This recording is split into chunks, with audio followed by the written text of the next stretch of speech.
طفلة صغيرة واقفة قدام رشدي أباظة. فعلا بتعامل على انه بابايا وماليش دعوه بالكاميرا ولا اللي وراه، ودمه خفيف لاقصى درجه. كنت قروبه 5 سنين زي فيروز، ومن هنا سمتني القروبه. لحد دلوقتي مفيش نجم في مصر غير لما اشتغلت معاه.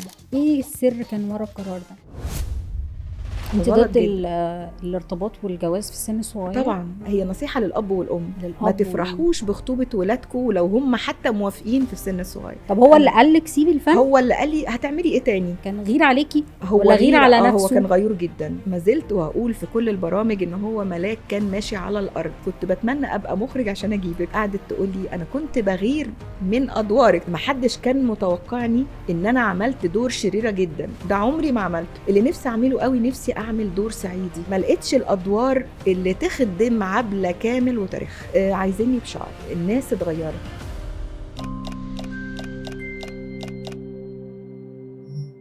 اهلا بيكم في الحكايه فيها ايه. حكايتنا النهارده عن الطفله القروبه اللي ابتدت حياتها مع مين بقى؟ مع دون جوان رشدي أباظة. مش بس كده، ده عدت على كل الفنانين الاكابر والعظماء بجد، محمود المليجي وفريد شوقي ونبيلة عبيد، ما سابتش حد. عايزين مفاجأة وبدون سابق انذار، مع انها كان نجمها ساطع جدا، قررت انها تقطع النجومية، واحنا عايزين نعرف معاها دلوقتي الحكاية. معانا صاحبة الهالة الحلو، معانا مدام هالة أنور. اهلا بيك. اهلا بيك يا حبيبتي. اهلا اهلا. منورانا بوجودك ووحشانا كمان. ربنا يخليك يا حبيبه قلبي. تسلمي لي على المقدمه الجميله قوي انتي دي. تستاهلي اكتر من كده. ميرسي يا حبيبه قلبي. قولي لي، احنا عايزين نعرف كده معاكي البدايه بقى. طفله صغيره واقفه قدام رشدي أباظة، كان عندك كام سنه؟ هو مش طفله صغيره عادي، يعني طفله صغيره عندها سنتين اكتر من ونص. العادي. 2.5 سنين. بس هو كان جميل قوي قوي. طبعا انا ما كنتش في السن ده مدركه مين رشدي أباظة، ولا الكاميرا ولا اي حاجه، كاميرا وماليش ولا رايحه دعوه. اعمل ايه لا خالص خالص.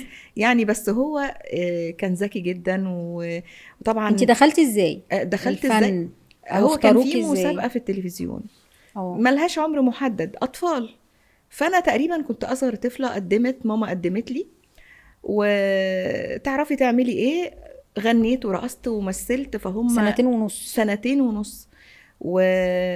والمفاجاه انهم قبلوني على سني ده، فقبلوني. ومامتك فرحانه بنتها جدا. اموره وحلوه والله واختاروها. كانت يعني كانت انا كنت يعني مع الوقت انا كمان كنت مستغربه قبلوني ازاي في السن ده. وبعدين طبعا اشتغلت برامج اطفال وانا صغننه. لقيت بقى المفاجاه اللي ادركتها بعد كده، فيلم من اجل حفنه اولاد مع الدون جوان رشدي أباظة. كل الناس هتحسدك والله ده انا اشتغلت معاه مرتين في حياتي، فكان فرحه عمري يعني. مره وانت عندك 2.5 سنين، ومره تانية كان عندي حوالي 9 سنين. لا دي مدركه بقى. دي هتحكي لنا طبعا عليها. فهمت طبعا مين رشدي أباظة بقى العملاق ده. بس هو كان ذكي في حاجه بقى، ان هو اتعامل معايا كأب فعلا. يجي الصبح يشيلني زي الأب فعلا، ويكلمني ويجيب لي حاجات حلوة بقى كتير، ويتكلم ويضحك معايا. ليه بقى؟ عرفت بعد كده برضو ان ده ذكاء منه، ان عشان قدام الكاميرا طفلة في السن ده اكيد هتعمل كده وكده، ومش مش هتفهم. مركزة بقى معاه. فانا ركزت معاه هو بقى. التصوير ماليش دعوة بالكاميرا، مركزة فعلا ان هو بابايا بجد. وكان الدور وانت عندك 2.5 سنين كان في كلام. وكنت بتتكلمي. أيوة. وبتحفظي. ايوه بس بتكلم معاه هو، بتكلم مع طبعا الله يديها الصحه سهير المرشدي الفنانه الكبيره. ماليش دعوه بقى بحد. الفنان عبد المنعم مدبولي، خلاص انا مش ماليش دعوه بالكاميرا، انا بتكلم معاهم بابايا ومامتي وجدي فعلا. فهو كان عنده ذكاء الحته دي. ومر الفيلم وانا فعلا بتعامل على انه بابايا وماليش دعوه بالكاميرا ولا اللي وراه. والكاميرا حبت وشك من الفيلم ده؟ الحمد لله. جت بقى من الفيلم ده، جت بقى مش قادرة أقولك عروض بقى. برامج أطفال، سينما، تلفزيون، مسلسلات، حاجات كتيرة جدا بقى من ساعة الفيلم ده. وبدأت الرحلة بقى. وبعد الفيلم ده والشهرة اللي انت حققتيها فيه او النجاح ده، كانت ايه تاني محطة؟ هو تاني محطة بقى برامج الأطفال. أنا كنت برقص وبغني وبمثل، مش بمثل بس. لا أنا قصدي بطولة أفلام أو مشاركة المسرح. في أفلام. مسرح يعني بعد الفيلم ده كان مسرح؟ بعد الفيلم ده كان مسرح وأنا عندي 4 سنين. والله على يعني شوفي بقى طفلة في السن ده 4 سنين. وبتواجهي الجمهور؟ أواجه الجمهور. لا مش الحاجة حاسة. الغريبة ان كانت قدام الصوت لوحده الله اكبر كفاية الأستاذة سميحة أيوب. فصوتها لوحده في المسرح القومي كان يخض أي حد. ولاقي بقى المشجعين مين بقى؟ الله يرحمه الفنان الكبير نور الشريف، الفنان رشوان توفيق. وأنا مش فاهمة وتسقيف الناس ده أنا مش فاهمة، أنا بكمل والناس بتسقف، وأنا طبعا ده اتحكى لي برضو، أنا مش مدركة برضو 4 سنين مش فاكرة. لا مش لا فاكرة طبعا أنا كنت بعمل إيه، بس مش مدركة بقى النجاح ده اللي بيكتبوا عني في الجرايد. كانت الجرايد بتكتب عن حضرتك؟ يعني اول حد مثلا كتب عني الطفلة المعجزة اكيد. الله يرحمه مع حفظ الالقاب للجميع نبيل عصمت، عبد الفتاح البارودي، عمود كامل، وكتب عني بعد كده في مسرح. فانا يعني عشان كده مثلا بالنسبه للبرامج مثلا دلوقتي انا ما خافش جدا، انا بحب الهوا جدا، لان خلاص حته الخوف ورهبة الكاميرا. ايوه الطفله وقفت 2.5 سنين قدام كاميرا و4 سنين مسرح لايف مع الجمهور مباشر. بالظبط. وبعدين بعد كده بقى المسرحيات كلها اكترها يعني او 3/4 غنى ورقص وتمثيل ومسرح ومواجهه مع اكبر النجوم، زي بترقصي وبتغني وكل حاجه. أروبة. ما هم يعني انا عملت فيلم من هنا طلع عليكي الأروبة اللي طلعت عليا الأروبة مدام عفاف شعيب الله يديها الصحة يعني. كان اشتغلتي مع عفاف شعيب؟ أول بطولة ليا وأنا عندي 5 سنين، كنت عاملة حاجة زي فيروز، وللأسف لسه من وقت قريب اتشالت من على اليوتيوب، بس أنا احتفظت ببعض الصور منها وبعض المشاهد وحاجات كده. كنت أروبة 5 سنين زي فيروز، ومن هنا سمتني الأروبة. سموكي الأروبة. يعني طفلة تغني وترقص وتمثل ومسرح وسينما وتلفزيون وإذاعة، يعني كله. وبره مصر وجوه مصر. مين كان بيدعمك بقى في كل المشوار ده وانتي صغيرة؟ هي اللي اكيد وراكي بطل. ما بصي مامتك. ماما هي يعني هي اللي قدمتني للناس للمسابقة اللي اتعملت. كانت فرحانة جدا جدا. وبعدين هي كانت يعني من غير ما تاخد بالها هي أرخت لكل حاجة. يعني هي صورتني في كل الأعمال، ورا الصور كلها كاتبه مثلا السنه اللي اتعمل فيها العمل، بطوله مين، اخراج مين، حاجات كده. وطبعا نجوم ما فيش نجم يعني حتى كان كبير في السن في الوقت اللي انا كنت طفله فيه. النجوم السبعينات وانا طفله لحد دلوقتي ما فيش نجم في مصر غير لما اشتغلت معاه. طيب انا عايزه ارجع لتجربه طبعا الفنان رشدي أباظة. انتي اشتغلتي 2.5 سنين 9 سنين. أيوة. انا عايزه بقى وانتي مدركه انا عايزه بقى في السن 9 سنين ده كان احساسك ايه مع رشدي أباظة؟ طبعا انتي هنا كنت حاسه بقى والناس بتقول لك رشدي أباظة طبعا هو ما كانش وهاله مع رشدي أباظة بالظبط كده بالظبط. وبعدين انا اشتغلت معاه الفيلم التاني بقى. شوفي رشدي أباظة، ميرفت أمين، عماد حمدي، أكابر بجد. يعني مصطفى فهمي، نور الشريف، كان اسمه يوم الأحد الدامي. فأنا فكرته طبعا الابتسامة والضحكة العالية اللي هو كان مشهور بيها، طبعا كان متواضع جدا. ومن سماته بقى انه هو متواضع مش مع الفنانين بس، لا اللي ورا الكاميرا. يعني لازم وقت البريك نقعد على الأرض كلنا ناكل مع بعض، وهو لازم كل يوم يجيب أكل اللوكيشن كله. فهو أنا لما فكرته بيا كان فرحان جدا. طب انتي شفتيه لايف؟ انتي رشدي أباظة اللي الناس بتنبهر بالوسامة والجمال. طب أقول لك على حاجة. عامل ازاي بقى؟ هو أولا يخد من اولا دون جوان فعلا، بس انا كطفله مش فاهمه برضو. بس لما ترجعي بالذاكره وتفتكري، اولا هو كواليسه حلوه قوي. والحاجه اللي الناس ما تعرفهاش بقى رغم قوته في الافلام طيب. ان هو مامته كانت بتحضر عارفه دخلت مامته لللوكيشن دي كانت بتعمل ايه؟ مامته كانت بتدخل معاه؟ لا اوقات كتير. يا نهار ابيض بيخاف منها جدا، مش خوف، بيعمل احترام ليها جدا، تقدير واحترام. السيجاره اللي في ايده يخبيها ورا ظهره او يطفيها وبيترعش. الله. والله العظيم يعني سبحان الله. يعني هو كان بيعمل حساب للكل، بيحب الناس كلها. يعني مجرد ان انا فكرته هو بقى يقول للي حواليا لا شوفي الجمال. اللي اشتغلت معايا يا نهار ابيض، ده انا ليا الشرف. بس هو بيقول للناس، فانا ليا حظ، محظوظه قوي مع العباقره والعظماء دول. تفتكري كواليس مين تاني اشتغلتي معاه كانت حلوه كده؟ بصي يعني نادية لطفي، محمود المليجي. كان عندك كام سنه نادية لطفي؟ نادية لطفي انا اشتغلت معاها عملين. عمل وانا عندي 6 سنين تقريبا اسمه قاع المدينه فيلم. والمره التانية كان مسلسل اتصور في لندن، كان فيه نص نجوم مصر، فريد شوقي. ده اتذاع في مصر ولا؟ لا هو لا ما اتذاعش في مصر. ما اتذاعش في مصر. هو اتصور كله في لندن، واستوديو الاهرام هنا عندنا في القاهره. وسافرتي لندن؟ سافرنا كملنا تصوير هناك. كان في يعني فريد شوقي. كل ده مامتك معاكي؟ لازم شرط من شروط العقد ان لازم ماما تكون مرافق. ولو طبعا ما حدش اعترض ابدا، بس هي كانت مفهماني كده ان لو حد رفض ممنوع. كانت هي معايا في كل خطوه معايا. وده كان عندك كام سنه المسلسل؟ المسلسل ده يعني انا في السنه دي سافرت مرتين، كان تقريبا 79 80 او 80 تقريبا. كان عندي حوالي من 12 ل 13 سنه. انا بقى سن الادراك ده. انا عايزه قولي لي بقى نادية لطفي. نادية لطفي نتكلم عنها. شوقي ده مواقفه تخد ده. يعني اولا نادية لطفي برضو فكرتها انا اللي كنت بنتك في قاع المدينه وانا صغيره. قامت خناقه بينها وبين الفنانه يعني الله يديها الصحه نجوى فؤاد. انا طالعه بنت مع حفظ الالقاب للجميع يعني بنت نادية لطفي.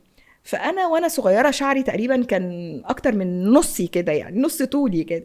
فعايزه هي تسرح لي شعري وتضفر لي شعري، فكانوا بيلعبوا بشعري يعني كده. فدخلت نادية الفنانه نجوى فؤاد بتسرح لي شعري. لا قالت لها ايه ده انت بتسرحي لها؟ انت ما تقربيش منها خالص، دي بنتي أنا. والله كان طبعا بيضحكوا وبيهزروا، وفعلا هي اللي سرحت لي شعري وضفرته لي، لان انا كنا طالعين فلاحين كلنا، وكواليسها حلوه قوي بقى. اوقات التصوير من غير التصوير نصحى كلنا نفطر مع بعض، بالليل نخلص ونقعد كلنا مع بعض. الله يرحمه كمان وحش الشاشه فريد شوقي. رانيا وعبير من سني، فكنا الصبح نلعب مع بعض. مش يعني كان بياخدهم معاه الكواليس؟ لازم. والله يرحمها مدام سهير. ده كان بيبقى جو بقى عائلي جدا جدا. ويعني انا هقولك كده كل واحد كان جاي مع مين يعني. فبالليل بقى يدخلوا اوضتي انا ومامتي رانيا وعبير ومدام سهير واستاذ فريد يلبس الجلابيه البلدي اللي هي بكم واسع. خلاص خلص تصوير يرجع للمصري الاصيل. ايوه يقعد على الارض. فانا يعني يعني يقعد على الارض وجنبه رانيا وعبير. الله على الجمال. ونتكلم ونضحك وناكل ونشرب. دي كانت حياتنا. وجي رمضان علينا كمان. كان دمه خفيف جدا. بيقولوا ان دمه كان خفيف جدا. يا نهار ابيض لا تتخيلي. ولا المقالب اللي كان بيعملها عشان يورينا رانيا وعبير هيعملوا فيه ايه. وكانت علاقته عامله ازاي برانيا وعبير؟ لا اب جميل. وبعدين عايزه اقول لك ان انا من الناس اللي ما تربوش ما تربيتش مع بابايا، كان في انفصال. فانا كانت بتجيلي حاله من الحب وانا شايفاهم. مش بقى ازعل لا بالعكس، كنت ببص له ازاي انت اب جميل كده ودمه خفيف لاقصى درجه. يعني انا بستغرب ليه ما عملش كوميديا اب حنين جدا. اب حنين لا تتخيلي حنيته. وكمان على مدام سهير انا شفت ده بعيني يعني. كل الناس. هو فعلا رانيا لما بتطلع في لقاءات كتير بتتكلم على علاقه بينه وبين مامتها دايما.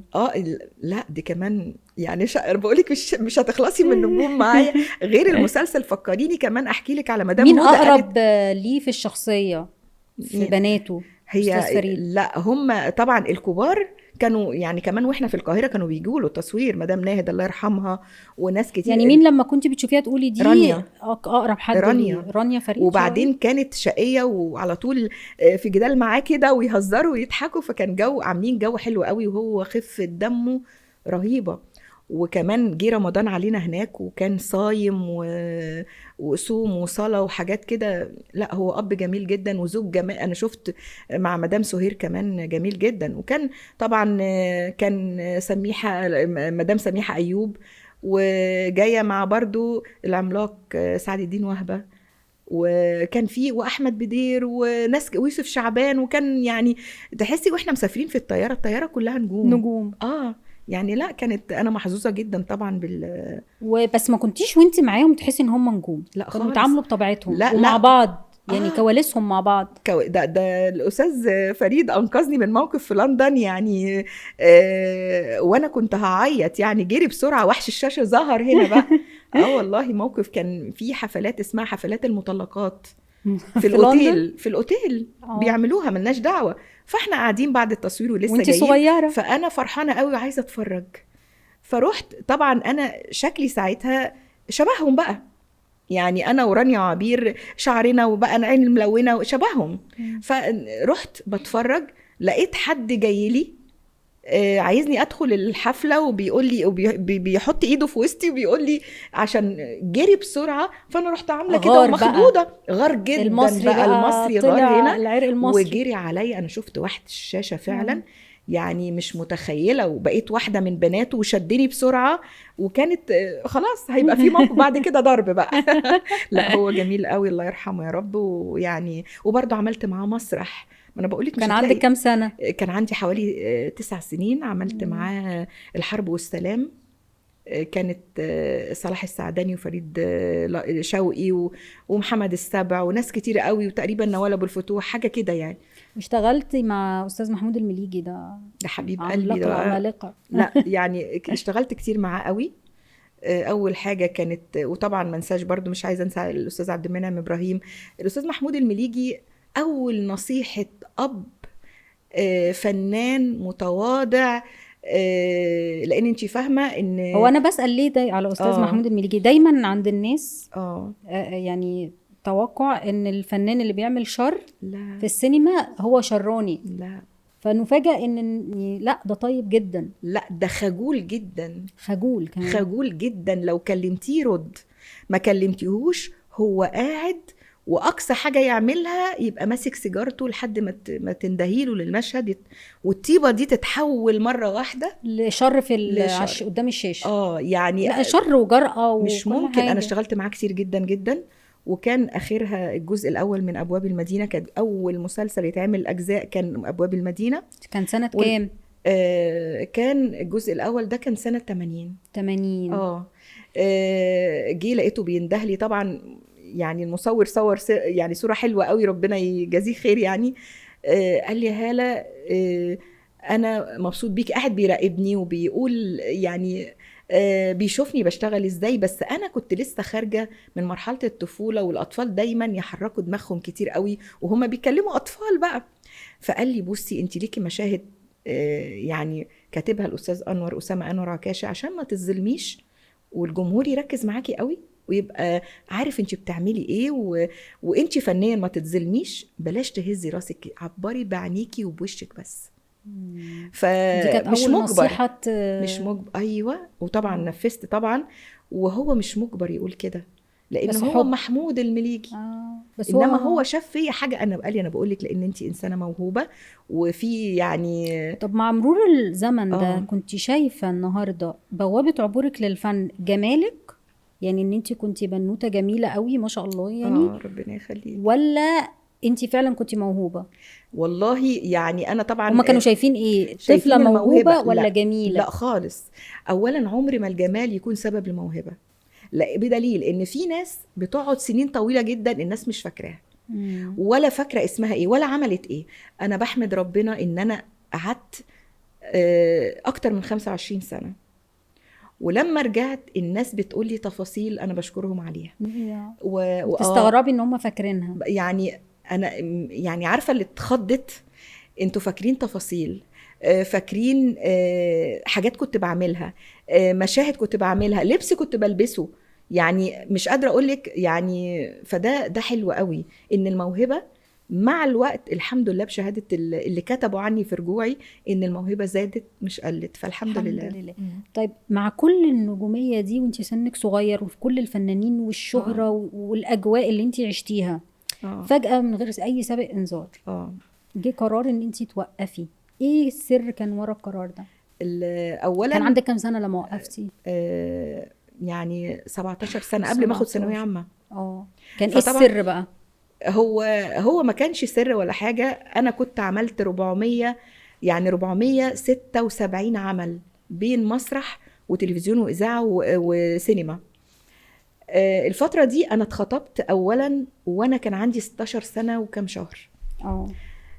طبعا دي كانت بحكم السن غلط جدا. انت ضد الارتباط والجواز في السن الصغير؟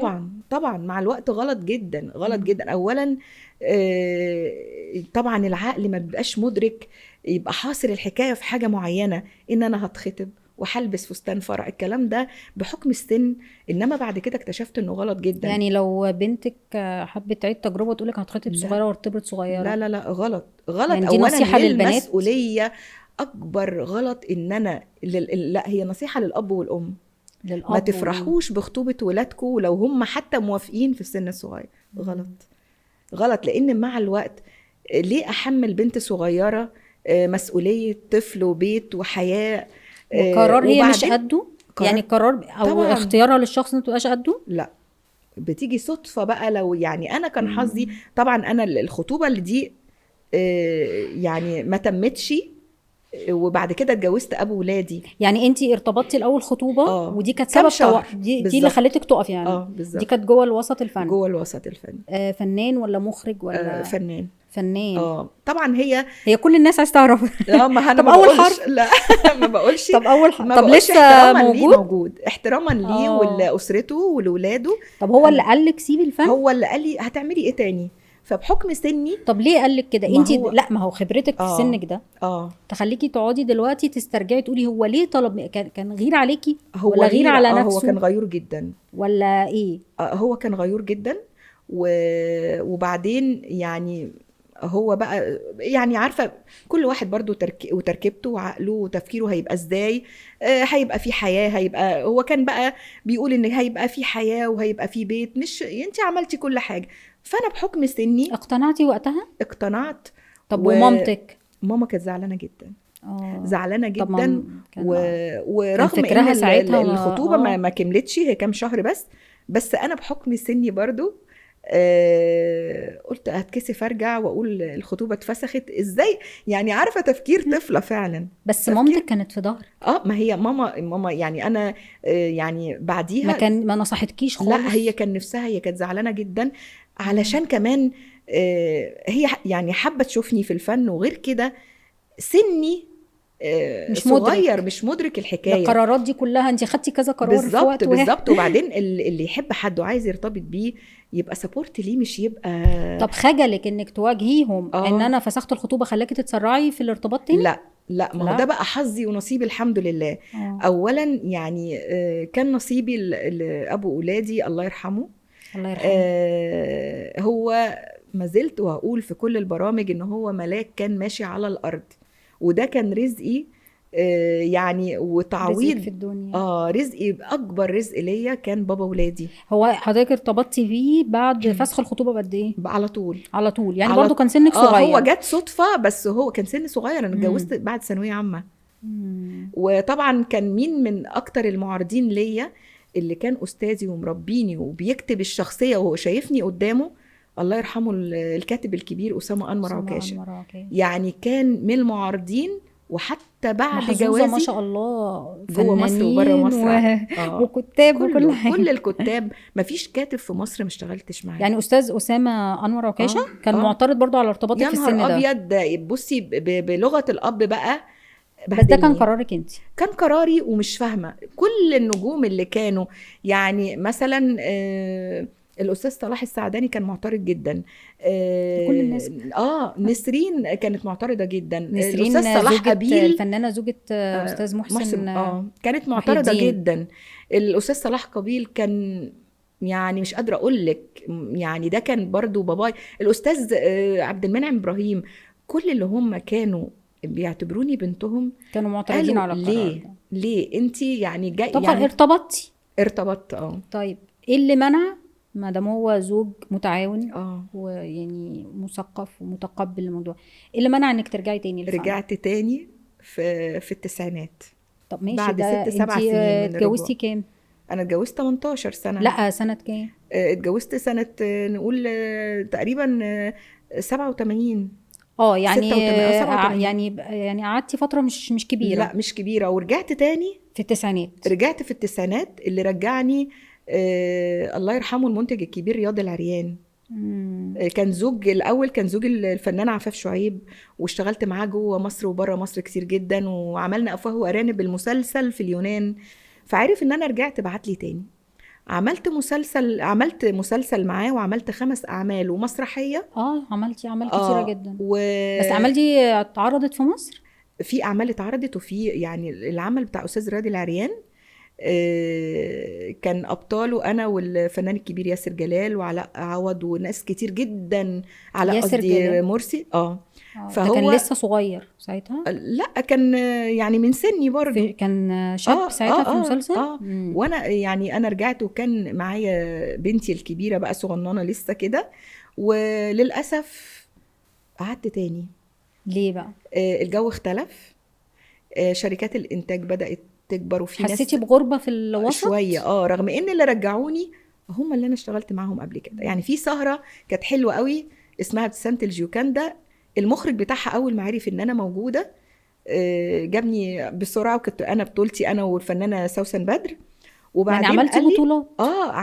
عملت بطولات كتير جدا بعد الرجوع. انا قصدي طبعا بعد وهو الرجوع. قال لي انا كنت وانا مساعد كنت بتمنى ابقى مخرج عشان اجيبك، وحصل لي نصيب ان انا جبت. اول ما عرف راح جايبني في ابتسامه الجيوكاندا دي، كانت حلوه قوي. كنت انا والفنانه سوسن بدر، وكانت حلوه جدا. وعملت بقى المسرح جنون البشر، وعملت يعني هم 5 اعمال ومسرحيه وسهره تلفزيونيه، وقعدت تاني.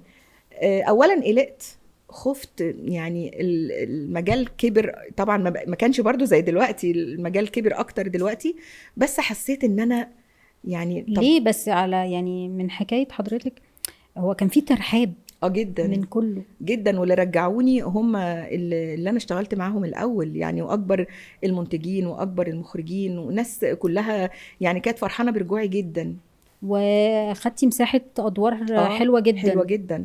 حلوه جدا يعني، ما كلها حاجات كويسه قوي قوي يعني. ولا ما قدرتيش توفقي بين لا الفن والبيت؟ لا خالص. انا بس اتخضيت، وناس كتير بقت جوه المجال انا مش عارفاها، فخفت ان انا مستوايا فنيا في الادوار اللي هتجيلي خفت تقل، رغم اني انا ما انا شفت البدايه ان انا رجعت بشكل كويس. فبس يعني جات لي رهبه كده، بقيت خايفه. يعني الرهبه جات لك وانت كبيره، ما جاتلكيش؟ لا، جات لي مش الكاميرا، مش من الكاميرا ولا من الادوار، اللي هو الاخراج الجديد والتاليف الجديد، التكنيك الجديد اللي تحدث على بالظبط. رغم ان انا رجعت المسرح برضو بعمل استعراض ومثلت وغنيت، وكان مع الجميل ده بعد الجواز استعراض. الله يديها الصحة عبلة كامل، وكان المخرج الفنان الكبير محمد أبو داود، وكانوا مرحبين جدا، وكانت المسرحية حلوة جدا. وبعدين طبعا انا قلت الكلام ده قبل كده، بس طبعا انت عارفه السوشيال ميديا بتحب بقى تكبر الحكايه. جت عبلة كامل الله يديها الصحه قالت لي يا هاله، هي عشان تدوب التلج اللي بيني وبينها قعدت تقول لي انا كنت بغير من ادوارك. طبعا السوشيال ميديا كتبت هاله انور بتقول على عبلة كامل بتغير مني.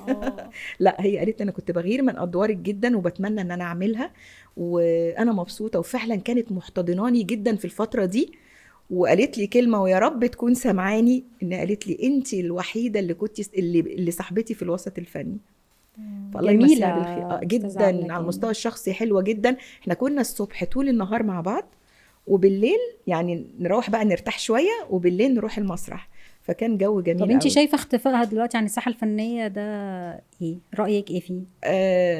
انا برجح ان يعني، او يمكن اظن يعني ان هي ما لقيتش الادوار اللي تخدم عبلة كامل وتاريخها اكتر من كده. عبلة كامل ما تعتزلش ابدا. طب انت شايفه الفنان اللي يتعود على الاضواء يقدر او يختفي فجأة كده، مش يعتزل؟ احنا ما نعرفش يعتزل. لا خالص، بدليل رجوعي انا ولا يوم جواي. على فكرة انا كان في وقت فعلا اشوف دور ابقى انا لو موجودة كنت هبقى في الدور ده. يعني انت بعد ما اختفيتي قعدتي فترة برضو بتبصي على الاعمال الفنية طبعًا. بعين الفنان طبعًا. مش بعين خالص. وادوار لو تناسبني بشوف احب المشاهد وتلاقيني ركزت معاها قوي وقمت عملتها لنفسي. طب ايه اكتر ادوار عجبتك من الفنانين بعد ما قعدتي الفتره اللي هي يعني الاستراحه كل دي؟ الادوار اللي كانت في سني كنت اتمناها، الادوار الهادفه، يعني مثلا زي ذئاب الجبل.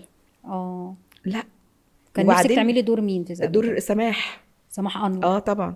انا رشحت سماح على فكره للاستاذ اسامه انور عكاشه في مسلسل، بس يعني سبحان الله طلبني بعد ما قعدت فتره طويله، قال لي هلا الدور ده بتاعك، اسمه ادرك لشهريار الصباح، كان للفنان يحيى الفخراني اللي انا برضو عملت معاه مسرح، ويعني وفخوره ان انا مثلت قدامه يعني.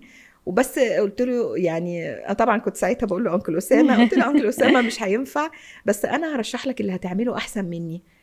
طبعا رحت رشحت له سماح انور، وطبعا يعني اكيد عملته احسن مني، وبس هو سبحان الله برضو هو اتذاع مره واحده، هو لاخر لحظه الاستاذ اسامه بيقول لي ارجعي، من الناس اللي بتقول لي ارجعي خساره، فربنا كريم ورجعت بقى تاني.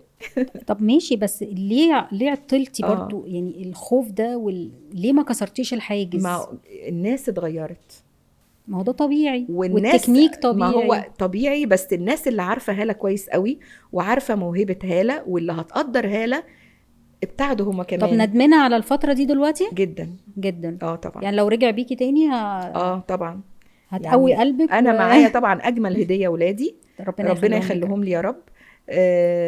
بس بنوتك عندها كام سنه؟ الكبيره الكبيره انا هنكبرك. لا بصي خدي بالك، انا جايه معايا النهارده معايا حفيدي ما شاء الله. بصي ما انا بقول لك اتجوزت بعد ثانويه عامه، فاللي هو جاي معايا ده حبيب قلبي حفيدي. لان مين شبهك؟ البنات هم ما خدوش، يعني هم شبهي بس ما يمكن ما خدوش عناية بس امامي. واحمد عندي احمد بقى الصغير شبه باباه، والحفيد ما شاء الله عنده قد ايه؟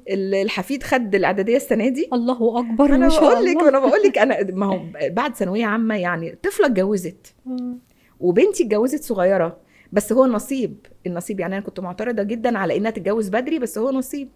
وعندي بنت بقى الوسطانيه، وعندي احمد الصغير، ف يعني لازم كلنا واخدين من بعض، واخدين من باباهم واخدين مني، وهم برضو الحمد لله نعمه وفضل هديه زي ما كان باباهم هديه برضو. والله احلى هديه، ربنا يخليك. طب عايزين نعرف قصه الرجوع تاني.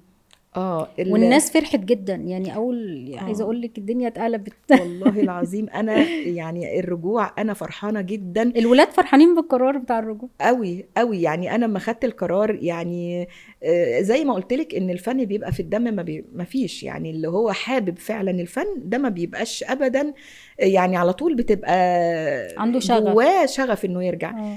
فهي انا يعني لا قلت بقى، وبعدين كمان بعد وفاة بابا والولاد كبروا انا بقيت فاضية، فالحاح اللي جوايا زاد اكتر، فبدأت يتعرف ان انا يعني بدأت بقى اقابل الناس، مثلا اصحابي يقابلوني يا هلا اقول لهم لا ده انا ناوية ارجع وكده. في طبعا اللي عرفوا فرحوا جدا جدا جدا، وبدأت الأخبار بقت يعني يقولوا هلا، فناس طبعا فرحت. فأنا فرحت جدا إن أولا إن أنت تغيبي الفترة دي وتبقي لسه الناس فاكرة والناس حابة ترجعي وكده. فأنا يعني السبب رجوعي كان الفنان ياسر جلال حبيب قلبي. يعني أولا عشرة طفولتي، ولما رجعت في التسعينات أنا كنت طالعة في المسلسل مراته مع الأستاذ رياض العرياني المنتج، وكان مسلسل حلو قوي، يا رب يا رب يتذاع. وطبعا الناس بقى في ناس كلمتني على شغل، بدأت بقى مع قبل. شايفة الرجوع ازاي؟ شايفة نفسك ازاي في الرجوع؟ بصي يعني الرجوع انا رجعت في مسلسل في ظل راجل في 21 كان في رمضان، وكان المخرج الأستاذ أحمد صالح يعني فاجئني مفاجأة حلوة، وده اللي يمكن ثبتني أكتر على الأرض، إن قال كلام حلو قوي عني.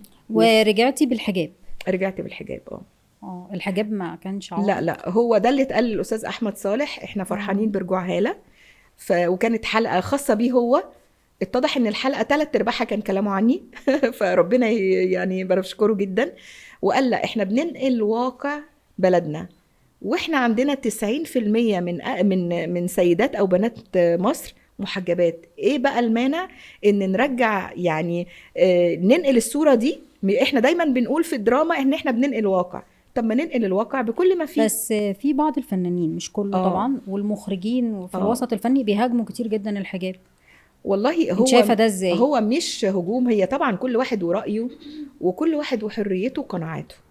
يعني انا شايفه بتشوفي الهجوم ده ازاي؟ لا انا مش بشوف، انا دايما لو حد، انا اولا ما قابلنيش حد قال لي مثلا انت مثلا بيهاجمني او حاجه، بس في ناس بتقول لي مثلا ليه مثلا احنا متعودين على ان وطبعا المقربين ليا عشان شافوني بقى بشعري فيقولوا لا ده الايام ما مشيتش والكلام ده وزي ما هي، ليه يا هالة هو يعني الشعر ده هيعمل ايه؟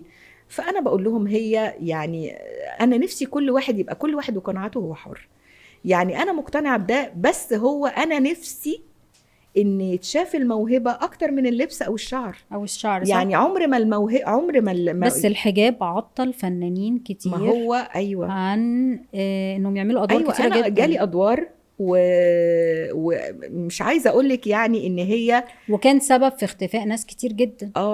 بالظبط يعني انا ما شفتش اعتراض بالنسبه لي، انا رجعت، بس ده ما يمنعش ان انا جالي ادوار اجمل كتير من اللي انا بعملها عايزيني بشعري. يعني قولوا لي طيب البسي يعني طرحه صغيره والبسي عليها دي احدث حاجه بقى دي. والله وهقول لك على حاجه، وهتلبسي الباروكه هينتقدوكي. بالظبط هي دي مشكله. بالظبط يعني يعني البسي، يعني اعملي كده البسي شرب تحت يبقى الانتقاد ان هالة انور لابسه باروكه وهي محجبه. بالظبط. فهي انا نفسي يحكموا على الموهبه وان انا هعرف اعمل الدور ازاي. ما ممكن انا اعمل كده وما عنديش موهبه، بس هو يعني احكموا على موهبتي ما تحكموش على لبسي، وده انا قلته اكتر من مره. في بقى يعني الحمد لله انا يمكن ماشيه بخطوات قليله بس خطوات حلوه وثابته وبتسيب اثر. ايه اللي انت نفسك تقدميه الفتره الجايه، او دور او حاجه، يعني ايه اللي انت هالة نفسها تعمله الفتره الجايه؟ بصي انا عملت حاجه ما حدش كان متوقعني، ان انا عملت دور شريره جدا، ده عمري ما عملته، فانا عملته وخارج من الشر ده كوميديا جامده جدا، وده اللي انا اكتشفته في نفسي، وده كان بسبب ان المؤلف شاف ان انا واحنا قاعدين بنتكلم فراح كاتب مواقف انا شريره جدا وبيطلع منها كوميديا، فكانت حلوه جدا. ده مثلا بالنسبه للشريره انا عملته والحمد لله بشهاده الجميع ان انا كنت موفقه فيه. يعني اللي نفسي اعمله قوي، نفسي اعمل دور صعيدي. عمري ما مثلت دور سعديه مثلا. سعديه ملونه يا نهار ابيض، عايزه اقول لك ان الصعيد ساعات الملامح برضو بتحكم، يعني ساعات الملامح بتحدد الفنان في ادوار معينه. ما هو انا نفسي اخرج بقى من دايره، يعني انا مثلا عملوني وانا صغيره، اول بطوله ليا كنت انا وليلى علوي ومجدي انت عارفه ان ليكي صور في مسلسلات وانتي صغيره فيكي شبه كبير جدا من ما هو دي كانت خناقه، وبيقولوا ان انا مخبيه وليلى علوي مخبيه، وبعدين المخرج بقى ما عملت مسلسل بطولتي انا وهي كان مصورنا في التتر على طول جنب بعض. ايوه شبه بعض جدا. فيقولوا، اقول لهم والله طبعا يشرفني انها اختي، بس هي ما فيش قرابه، احنا كنا يعني هي طبعا ربنا يخليها في سن معين كنت شبهها جدا. هو بقى المسلسل ده بالذات يعني مثلا المسلسل ده انا جيت بترشيح من الاستاذ فايز حجاب اللي كان ماضي الدور شريهان.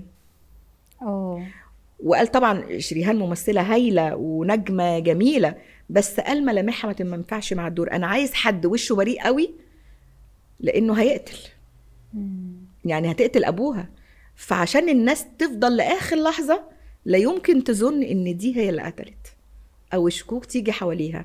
فانا جيت، فده كان دور مختلف بالنسبه لي جدا، ان الكيوته قوي دي هيطلع منها الشر ده، الشر ده كله، او تطلع الوش الجميل ده مخبي وراه. بالظبط. انا نفسي اخرج بقى بره القناع ده، يعني تبقى ايه، الملامح مش هي المقياس.